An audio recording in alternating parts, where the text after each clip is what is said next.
This just in, the deep state is extremely real. This breaking revelation comes from 48% of Americans who believe in the existence of a deep state, according to a poll from 2017.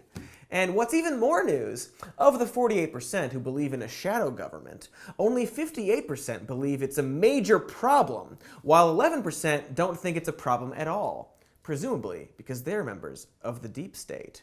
Also included in that 48%, the President of the United States, Donald J. Trump, who has tweeted condemnation of the deep state on multiple occasions.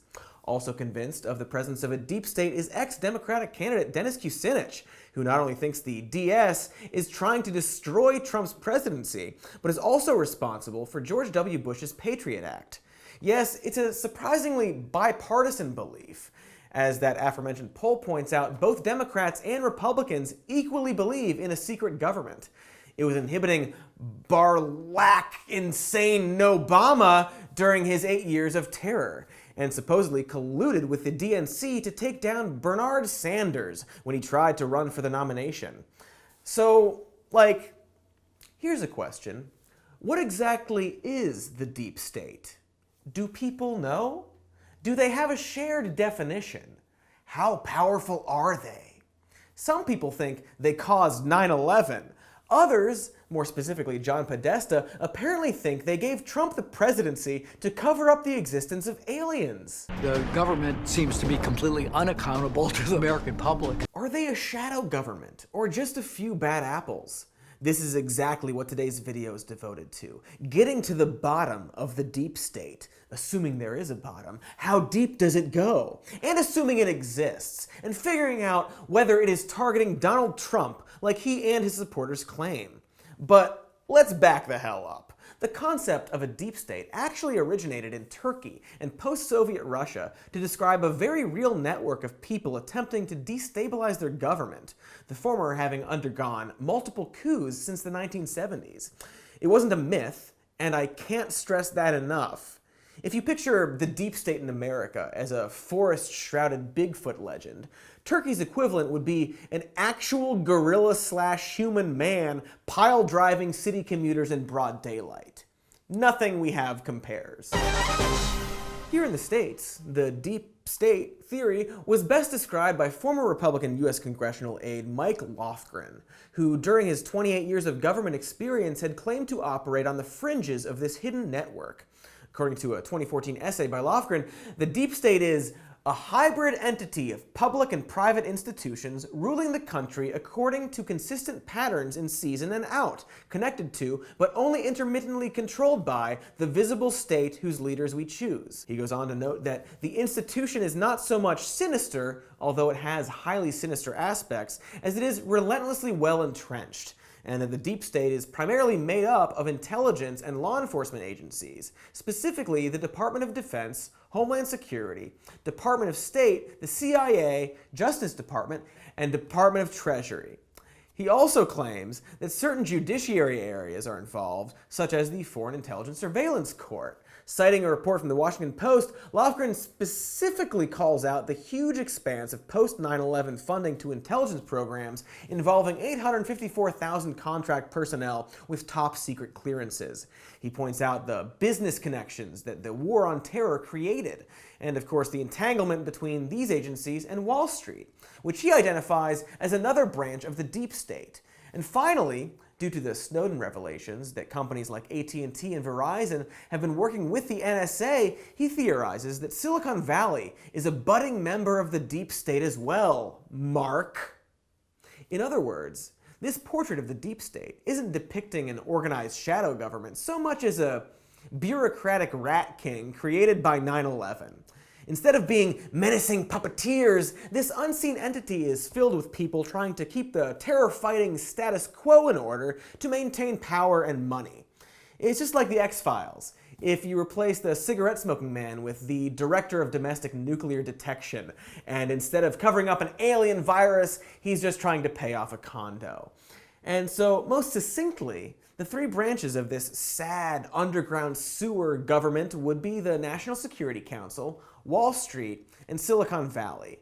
And honestly, this is the most realistic version of a deep state if it were to exist.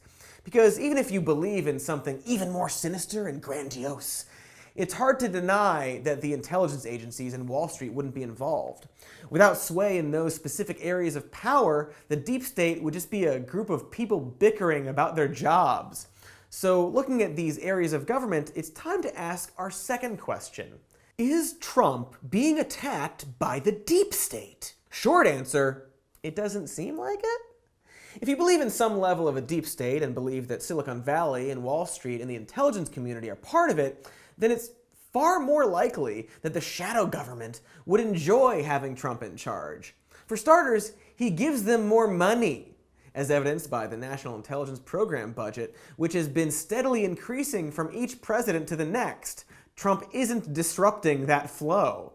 Then there's Wall Street and companies like Goldman Sachs that Lofgren has called out specifically as being a part of the deep state. Even Donald Trump pointed fingers at Sachs during his campaign. Goldman Sachs owns him. Remember that, folks. They own him. Surely this drain the swamp presidency will dislodge the financial talons of big shadow government. Just nobody tell him that 3 of his top advisors were from Goldman Sachs. We don't want to embarrass him.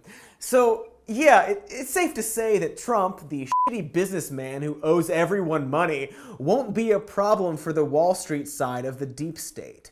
As for Silicon Valley, companies like AT&T and Verizon who got caught helping the NSA spy on Americans, well, they surely got their swamp drained by getting more power after the FCC dismantled net neutrality.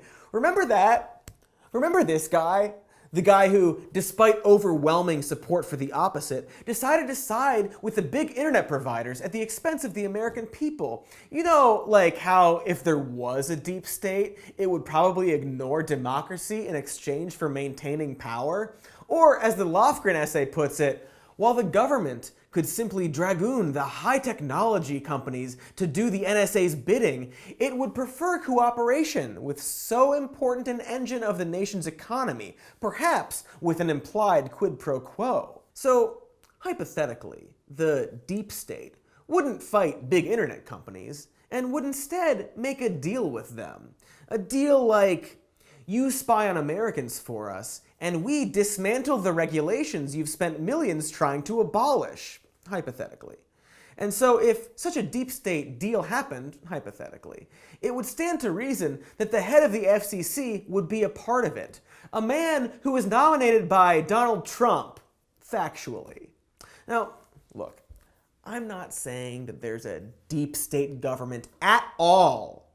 But if there was, as in, if you are that half of America who believes in one, it will make the most sense that they would be in support of our current president. In fact, going back to Lofgren's essay, he notes that partisan mud wrestling over cultural issues may be a useful distraction for the deep state, something our president does often. All the time. Not to mention that going after immigrants could be yet another excuse for extending these intelligence programs.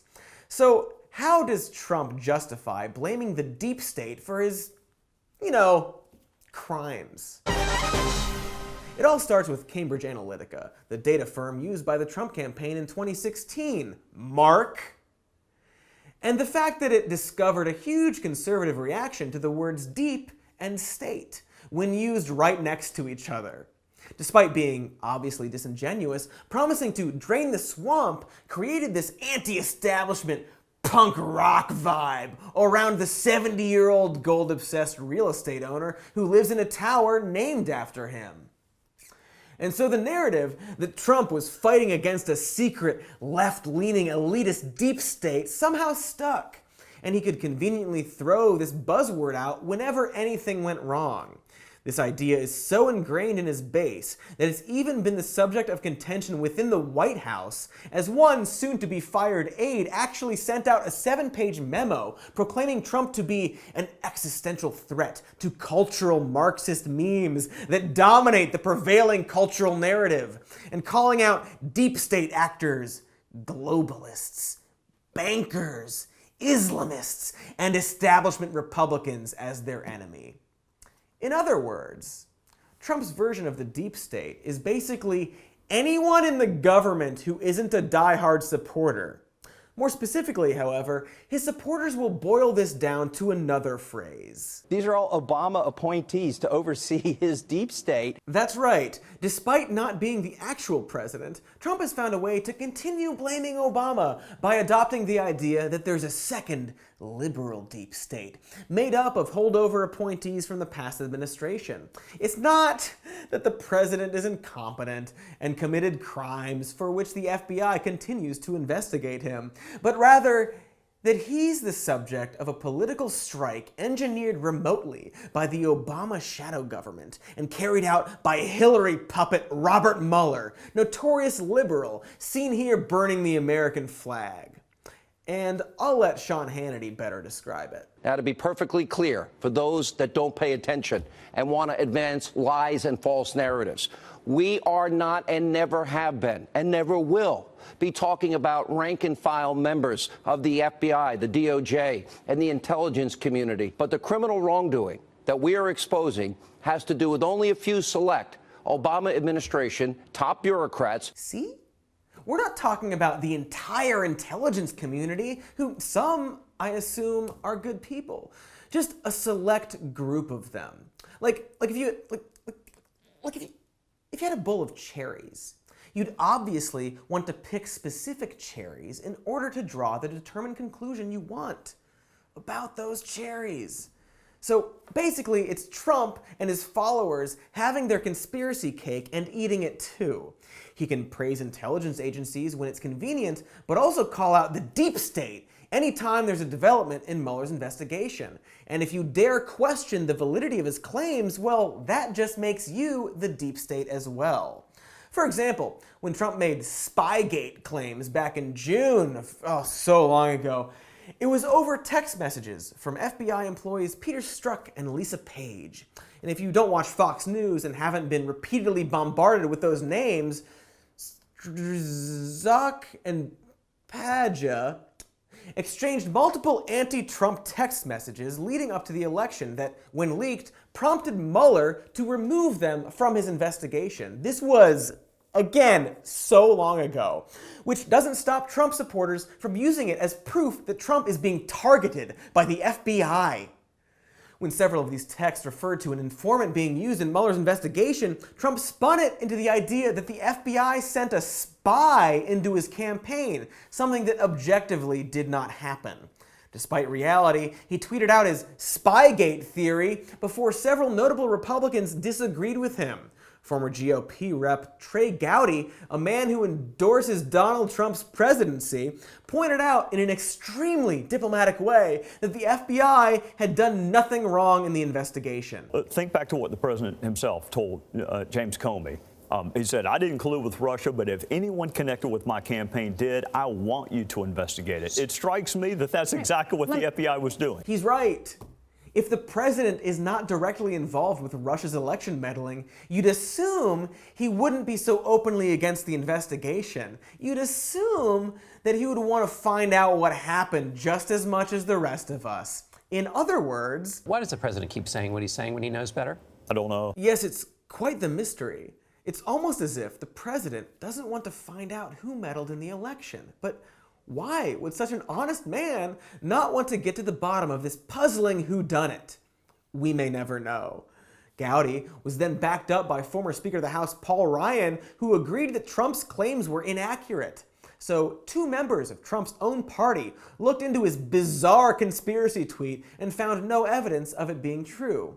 Surely his base will see this as one of the rare times the president got it wrong. That's a thing his base does, right? That InfoWars clip is no longer available because they're no longer allowed on YouTube. Lou Dobbs? Because he's like the head of the Never Trump movement over at the deep state. All right. Just imagine watching Gowdy's meek interview where he continues to defend Trump, and because he criticizes a single inaccurate claim, deciding that he's a puppet of the shadow government. You either have to be shirt-eating delusional or completely disingenuous about your belief in a deep state. The latter obviously makes the most sense, as the phrase has become a broad go-to for anyone in the intelligence community who goes against anything from the administration. It's the hipster of political labels. When the DOJ, an agency led by Trump-appointed Jeff Sessions, saw no reason to prosecute Hillary Clinton or James Comey, deep state. An employee of the EPA didn't see why Scott Pruitt should fly first class? Can I get a deep state? And since this is Obama's deep state, you don't even need to have done anything to be ousted. All you have to be is someone who is associated with the previous administration. When the Conservative Review singled out Sahar Narizada, a foreign advisor for the DoD first appointed by George W. Bush, and how she was a former employee of the National Iranian-American Council and also helped design the Iran deal, she was accused of being a traitorous Obama stooge burrowed into the government under President Trump, despite being, and I can't stress this enough, an employee for over a decade who was appointed by George W. Bush. This spun into her being a full-blown Obama spy, causing Sahar to undergo numerous death threats for literally nothing more than doing her job under the previous administration. According to The New Yorker, the article was then forwarded from Newt Gingrich to a Rex Tillerson aide with the subject line, "I thought you should be aware of this." And within a few weeks, this cartoonishly model employee was asked to clean out her desk. That's seriously a thing that happened. It's almost like Trump and his supporters are trying to discredit and oust specific individuals by invoking a boogeyman type figure thought to have sinister powers. What would that be called? A witch hunt. Right. That's the term. It's one of them witch hunts. You know the thing our criminal president likes to call the FBI investigating his crimes when he's not calling them the deep state? You know who else thought there was a witch hunt against him? That other president who committed crimes. It's almost as if these terms, deep state and witch hunt, are being used by criminals who don't want people to notice all the crimes they did. But if enough gullible people end up believing or backing up these claims, the natural progression suddenly becomes way less desperate and a lot more terrifying. We may now have proof the investigation was weaponized to destroy his presidency for partisan political purposes and to disenfranchise millions of American voters. Now, if that's true, we have a coup on our hands in America. See, it's not that the president, a man who ran a scam university and refuses to show his tax returns, is a criminal. It's that he's the victim of a deep state coup, and his supporters should, if necessary, take to the streets to stop this injustice. The use of the deep state turns his possible prosecution and anyone who disagrees with his policy as one side of a secret war. And if you think you're fighting a war, you can justify a lot of abuses of power. Like revoking the security clearances of anyone who questions your actions. And whether or not you believe in a deep state, Trump's definition and use of the phrase should be seen as a sloppy and dangerous dodge. And you know who else agrees with this? Mike Lofgren, the guy from before who literally wrote the book on the deep state. But if after all this, you still think there is a deep state and that despite being great for their business, the deep state is specifically going after Donald Trump, then consider maybe that's because he's guilty of crimes. He fired the guy investigating him for crimes, which prompted the FBI to launch an additional investigation to see if he was literally a tool of Vladimir Putin, because their desires seem to align a lot.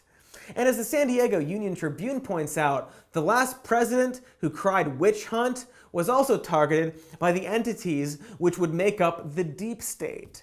Like Trump, Nixon was plagued by leaks and an FBI investigation, not because of a shadowy partisan agenda, but because he committed crimes and was a terrible boss, which is also something that Trump is.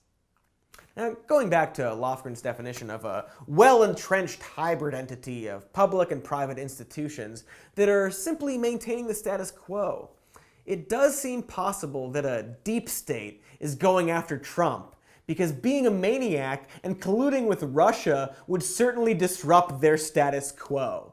Trump's not Neo, exposing the Matrix, so much as he is Agent Smith, furiously spreading his madness to everyone around him. He's a shitty, incompetent, and possibly criminal boss.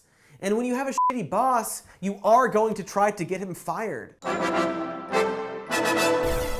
Look, don't get me wrong, all right? The FBI, CIA, NSA, and private companies aren't the good guys here. But considering that we have a Congress so party-obsessed that they will completely ignore all the crimes and open treason their president is committing, it's kind of comforting to believe that maybe some part of the government can't be bought and is willing to hold him accountable.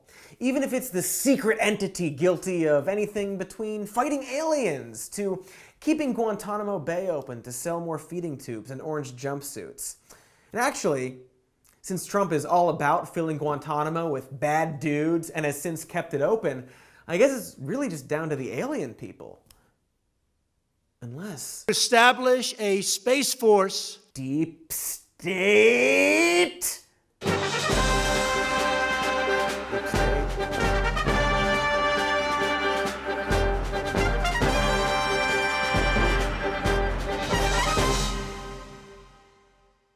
Thanks for watching. Instead of reporting me to the secret government, you should click like and subscribe and go to our patreon.com/somemorenews to support us and check out our podcast, Even More News. And